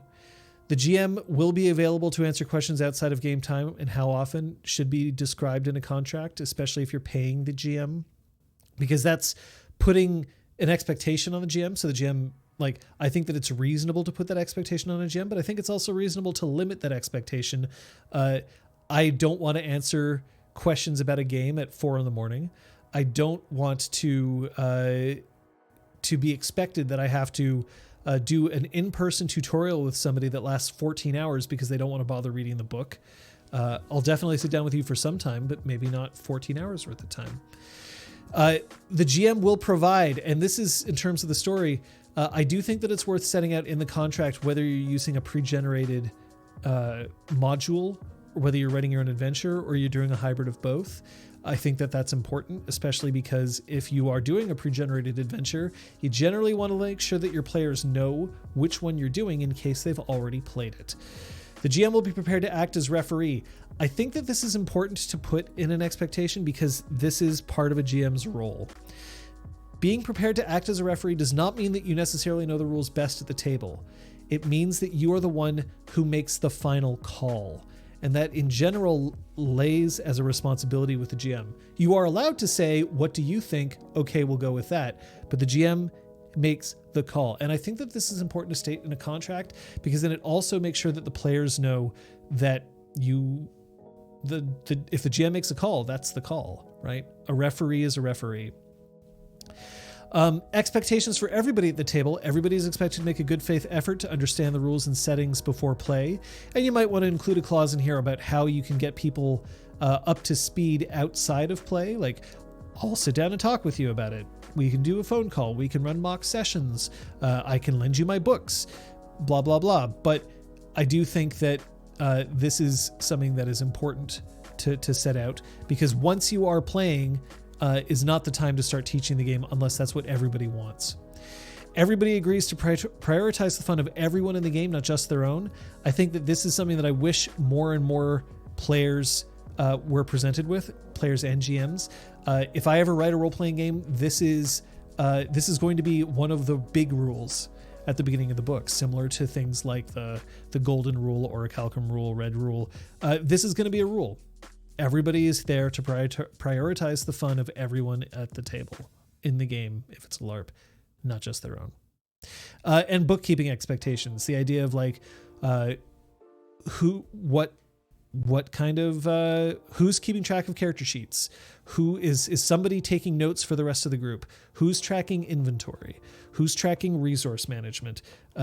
These are the kinds of things that are probably should be set out in expectations. This could also be let's make sure to discuss this at session 0, so it may not necessarily belong here, but in general I'd put this here because this is the kind of thing that involves adding a responsibility, and adding responsibilities to people in general means that you should have that organized. Session 0, we'll have a session 0, I think should be in the contract, but I don't think that everything in a session 0 needs to be in the contract, because these are often negotiations. Things like, what do we expect out of the game? What safety tools are we going to use? Is side role playing allowed? What house rules are we going to be playing with? Etc. And if we can't reach a mutually agreeable session 0 result, then everyone can opt out. Anyone and everyone can opt out. If you show up to a session 0 and everybody else wants to run gritty war drama and you want to run Happy Unicorn Funtime Bubbles game, you should have the right to play Happy Unicorn Funtime's Bubble game. But you shouldn't be forced to sit in on gritty realism war drama if that's not the game you want to play. Or if somebody has come up with a line or a veil that you are not willing to agree to, then one or both of you need to be able to step out. So, exemption clauses. So I would put this in here. This is things like, yeah, if I can't make a session, these are like the good faith arguments, right? Like if you get into a car accident, it's okay if you miss a session. It's not like it's going to like cause a breach of contract, but ways to sort of examine what may be available. By the way, when I say Happy Unicorn Funtime Bubbles, this is not to mock anybody who wants to play those games. I sometimes love playing games that are quote unquote frivolous, but if I want to play a frivolous game and everyone else doesn't, that can be an issue. Cancellation. So can the game end early? So this should be can a session end early? Can a campaign end early? Can a session be canceled? How much advance notice? What happens in the event of cancellation? And then what happens to pay in the event of cancellation is kind of an edge case, but is in there as well. Once again, just to go over this quickly, just because you say that a session is going to last 5 hours, does it have to last 5 hours? Or can you say after 4 hours, everyone's tired, we'll stop here? This can make a difference if you are paying somebody to be there. Can a campaign end early? Or can it be extended? We said that we'd play 10 sessions, but we've only played 5 and I've run out of ideas. So that's a thing. But canceling a session, this is important because I have experienced this. It really sucks to make the trip out to a session to arrive and find out that it's not going to happen. Hopefully you are playing with friends, and so therefore you can just chill and talk with them and enjoy their company and all that, and that's cool. But sometimes that's not the case, especially if you have done a whole lot of preparation. What happens if you show up to a game and one player hasn't made it? Is the game canceled at that point? Are you going to run anyway? This can make a difference based on how much preparation your game setting requires. Once again, if you have encounters which are balanced for a 4-player party and you instead have a 3-player party, are you able to make those adjustments on the fly, or is that going to really screw things up? Is somebody going to play your character if you're not there? That kind of stuff. putting a limit on sessions is good to have, helps prevent player GM burnout. What we're doing now for RPG Clinic specifically is we are saying that we are playing a certain number of sessions and then checking in as a season. And we're also saying that after a season ends, we might take a break and then continue the game in season 2, or we may choose a different game and leave that one behind. We actually haven't defined the number of sessions for Exalt Witch Academy season 1. We probably should, but that is a thing that we also do for streaming, so that then if you missed the first 20 sessions, we can say, okay, well, that was the first season. Here's the sum of the first season. That's all you need to know to get into season 2, to make it easier to onboard people. Safety. We will use safety tools that are agreed upon by everyone at the table at session 0.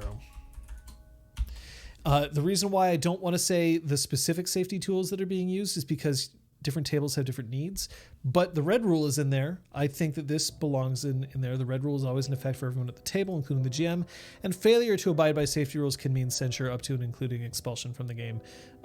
Is just a very fancy way of saying if you don't care about other players' safety, we can kick you out of the game. So that's what we have. And in the 20 minutes that we have left, are there other things that we would necessarily put in a contract? I'm going to point out that this as a contract, clearly this is a framework. We're not putting everything that needs to be in there because sometimes these things need to be examined. And maybe at one point I might bother to try to write this out as a proper contract that can have things filled in and go over and revise and stuff like that. But I don't know if that's necessarily what we need to do here in this. Safety, this is non-negotiable. Everything in this contract is non-negotiable. That's why it's in here. That's the main issue that I had last week. If it's in a contract, I don't believe that it's open to negotiation, or if it is, then it means that you have to amend the contract itself. You can't just sort of agree to a contract and then say, well, I didn't really agree with this part. And there were a lot of things in that contract that I'm like, these are negotiations or tips for players, and not necessarily things that I would be like, this is non-negotiable. So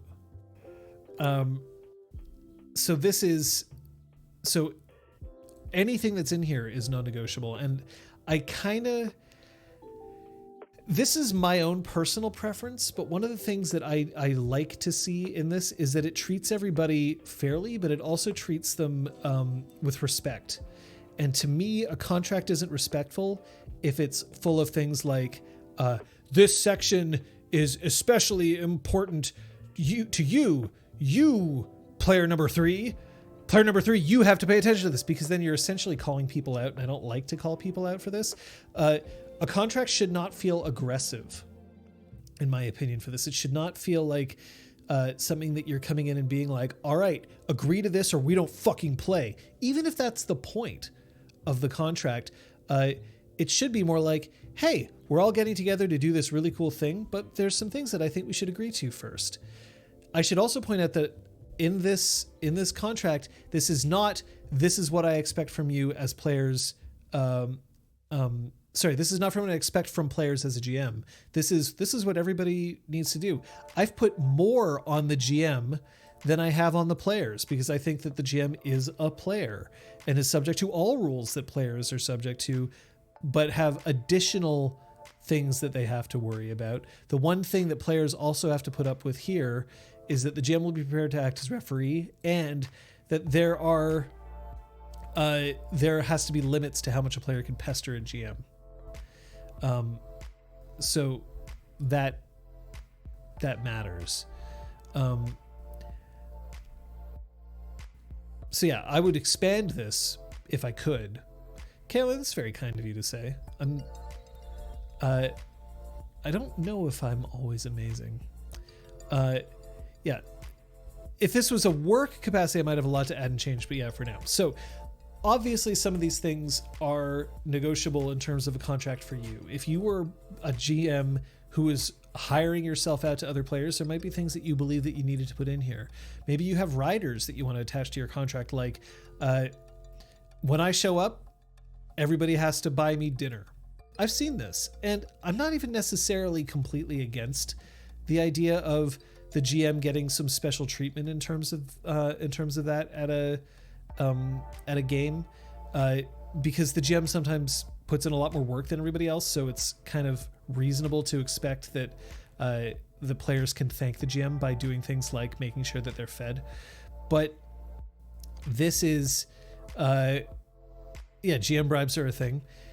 Yeah, there is some leeway that you might want to put in there as a rider. There's elements such as, I would put potentially, who has to shoulder the cost.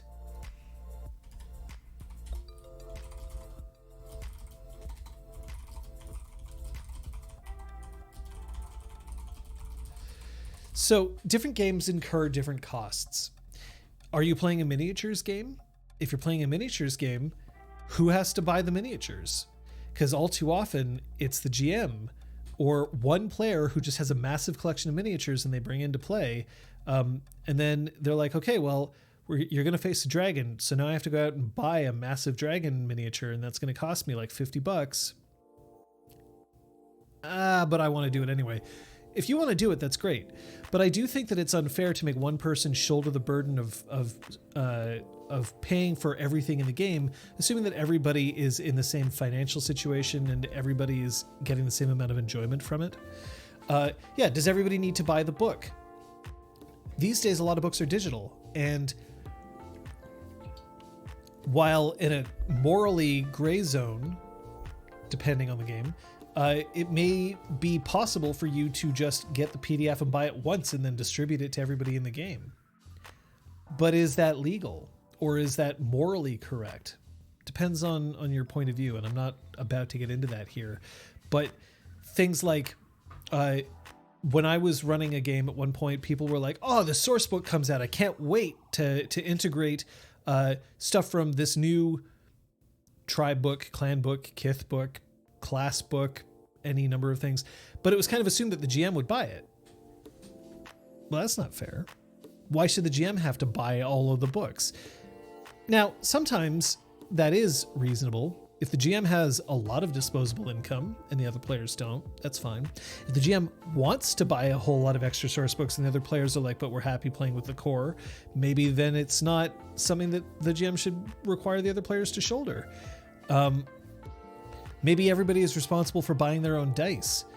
Maybe everybody is going to pay into a pool and they're going to buy a communal pool of dice for everybody to use, especially in games that use specialty dice. So cost is something that I would put in a contract. Who buys what, when, and why, and where. And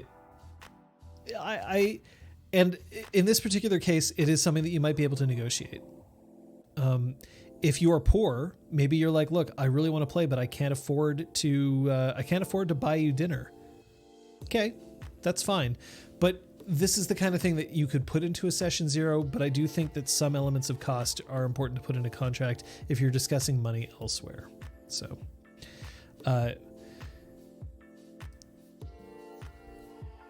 the Crosshair says, this is why I suggest getting a friend who's a professional chef and to suggest you play at their house. The food is usually sorted, even if not asked.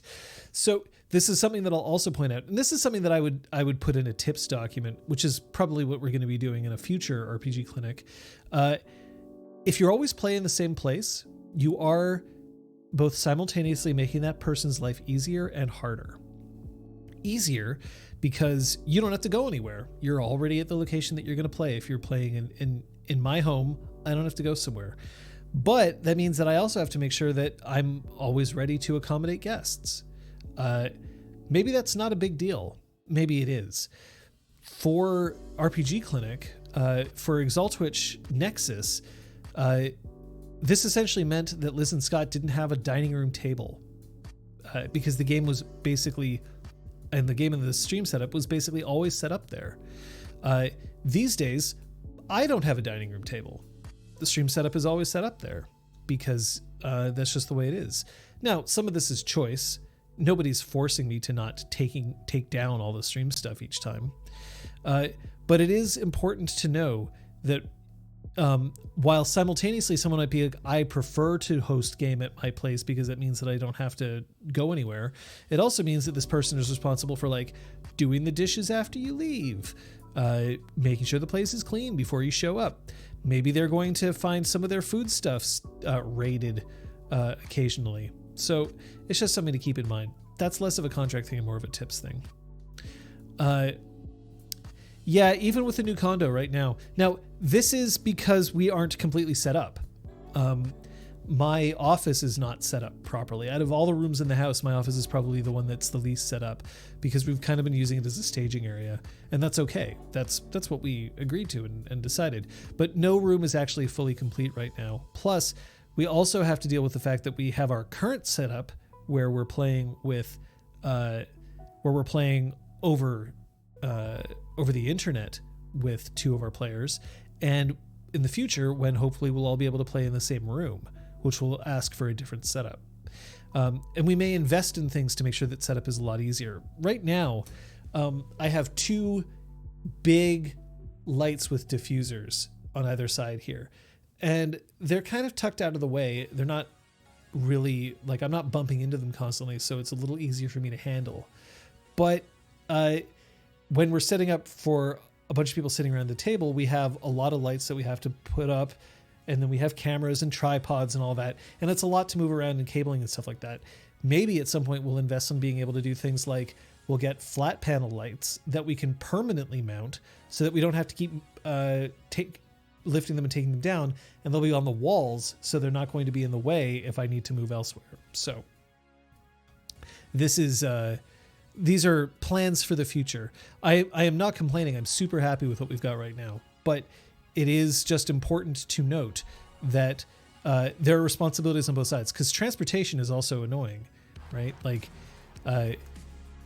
you have to collect all of your stuff. You have to be the one to leave. When game is over, you can't just collapse on the couch. You then have to get back home. So there's all of this to keep in mind as well. Aragorn says, wow, no idea how this could be sorted, but I played a game where the GM insisted we play at his home, which was cramped and filthy. It took us a number of months to find a place we could play separately, but it took a ton of convincing and hunting because he didn't feel comfortable in other people's homes. We ended up finding a gamer pub that didn't mind us holding down a table for several hours where he was also comfy. It was the strangest situation, for sure. Absolutely. And that is a thing. Like, it's part of the logistics. If you say, we're playing at my house, well, then you also have to be ready to accommodate people in your house to the level that everybody is comfortable. I wouldn't want to play in a place that was cramped and filthy if I didn't have to, for example. So that is something to keep in mind. And that might be something that you would want to put into a contract if that wasn't a negotiation. But we already have where are we playing as part of it. Remember that where are we playing could be, the answer to this in the contract could be we determine in session 0. It could be, fill in the blank before we actually do that. But let's see what Pook has to say here. I had a friend who GM'd a game. The exchange was that they would GM the game if the players provided the place to play and snacks. Players would keep their sheets/books there rather than cart them back and forth every week. When there was a falling out between people involved, the GM tried to hold the sheets hostage for $200 for use of their space previously. This kind of stuff does sometimes have to be worked out on paper. So that's extremely shitty. That's extremely shitty. But this is also part of things like costs. For instance, if you come over to my house to play, but then you knock over a glass and you spill water all over my computer and you break it. Well, if you're friends with the person, that might be a bit easier to negotiate. But if you're a stranger, I may want to establish if you break something in my place, you're responsible for paying for it.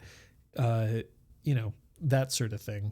So that is something to also just slot in the back of your head there. But yeah, don't hold sheets hostage from, like, don't be a dick. Just, ew. I'm sorry I had to go through that, Pugajutsu. That's annoying as hell.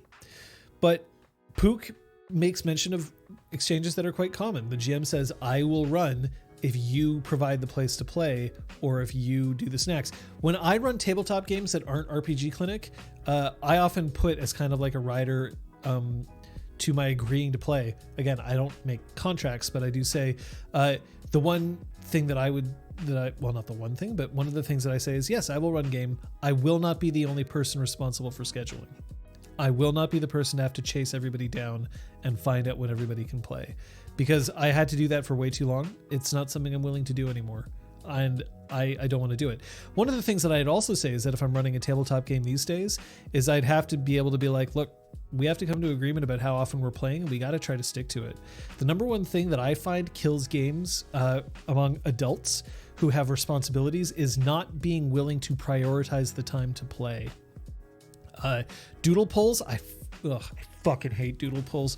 It might be what works for you. My issue with doodle polls is that it's sort of like, okay, well, when's everybody available? And I think that it's better to say, when can we reasonably be available on a regular basis? Instead of, because I also find that if it's sort of like, well, we'll play the next time we're all available, that time may never come.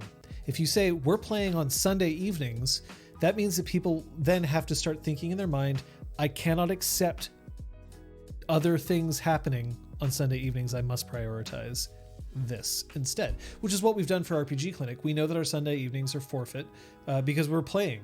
Forfeit is kind of a harsh way of putting it, but we arrange to make sure that our Sunday evenings are free because we know that this is a regular commitment that we have to do. And that way we get to play and we really get to enjoy it.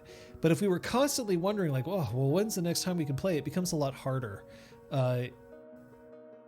Games get killed by scheduling more than anything else when you're an adult because you just don't have the same amount of free time. But they also get killed by people not willing to commit to a game.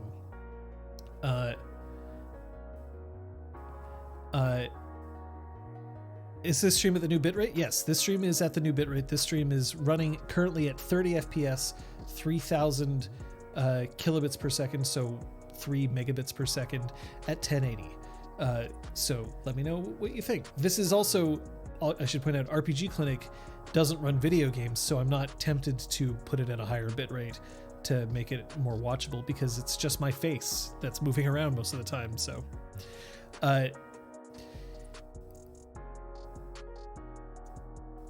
Requiem says, that's what keeps me out of so many games. Being in retail and having no set schedule, it can be difficult to get in games that want to play weekly or on specific days. So I'm not going to say that it is impossible to play in this way. I would say that unfortunately, and this is again not against you specifically, Requiem,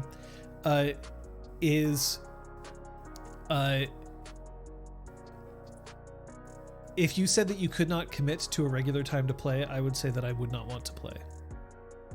Unless it was just like, is it a one shot? Okay, well, we can figure out a day to do a one shot. Is it like a two shot? That's reasonable. Is this a long running campaign that I'm going to have to do a lot of prep for? I don't want to find out that then we're only going to play once every 2 months. And only when I can bother everybody into doing it. So if your schedule really doesn't let you have that kind of open free time, that sucks, and I hope that you're able to find a way to move forward. But I will say that the older you get, the more you kind of have to say this is when it's happening, because then that's the other thing is if you say I have a game on Sunday evening, then I would also expect you to go to work and take that out of your availability for hours. Now, yeah, if work calls you in on a Sunday evening and an emergency, it's fine. It happens to all of us. Look, Kate is a stage manager. If she's running a show, I'm not going to say, well, remember, you can't run a show on Sunday evenings. That's actually part of the reason we play on Sunday evenings, because there tends not to be theater shows on Sunday evenings. But like if one happens, I'm not going to be like, Kate, you let us down. She has a job to do. Same with Liz and Scott. They're actors. If they're in a stage production, then they gotta go. Like I can't say, no, you can't do this stage production because of the game. But I do expect that they make reasonable attempts to close that time period off. And they do. And we do. Kaylin asks, you want to be fuck? Or is it more like fuck?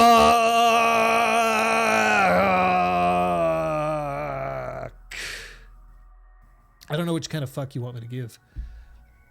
I have all the fucks to give you, Kaylin, and all of you here watching.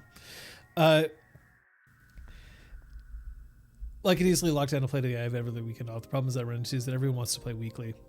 So yeah, that's fair. Oh yeah, I am totally a scrub right now. I scrubbed way the fuck out last scrub check. I didn't even, like, I basically got to half. Being done wrangling people, see, we understand. Okay, folks, so I will, I'll post this. I'm going to put this in a document that's more available, and I'll post it on the Discord if people want to have a look at it, and if they want to make suggestions or comments to what they'd change. But this is what I would put in a contract. These are things that I'm like, these are not tips. These are not things that we're going to negotiate during session 0. These are things that I need you to agree to right away. And it's for everybody. It's not for players. It's for everybody. And this is what I would do. In the future, I don't know if it's going to be next week. We'll determine if we have another topic, because we've been doing this for the past 2 weeks and I don't want to bore people. In the future, we'll come up with, here are some tips that beginner players should pay attention to when they're walking into their first game. And here are tips that intermediate players should pay attention to when they're walking into their first game. So anal a GM player contract. If I didn't think that was going to get us kicked off YouTube, that's what the subtitle for this episode would be. And I totally didn't hit record. Rip. All right, I'll have to do a manual export from Twitch. I should really just go to the effort of actually picking up the Stream Deck and bringing it in here and plugging it in to use it when it's my time to stream these sorts of things where we want a recording, because then I can set up the multi-action and go boop. But I don't, because I'm lazy, so I really got to stop being lazy. At any rate, so thanks for tuning in. Really appreciated. Do you have topics that you're interested in exploring during clinic hours? The best place to do that is to suggest it on the Discord, where I would love to hear what you want to discuss. Don't worry if you think we've already discussed it. We'll discuss things again. Things change all the time, and it's really appreciated when we get those kinds of suggestions. Tomorrow, over at twitch.tv/Elizabeth A. Neal at 6 p.m. Eastern Standard Time, Punchy is in the house. I believe that they are going to be playing Punch Club, which is going to be super exciting for me because I played it once before. It was so much fun to watch and I want to see it again. On Saturday at 11 a.m. right here, twitch.tv/RPGClinic is the rewatch for Exaltwitch Academy Episode 8. After that, there will be Drew Crew at 3, and then at 6, Scott may do something on his channel. And then on Sunday, at 6 p.m. Eastern Daylight Time, will be Exaltwitch Academy Episode 9. A reminder, on Sunday, in the Eastern time zone where we are located, we will be moving into Daylight Saving Time.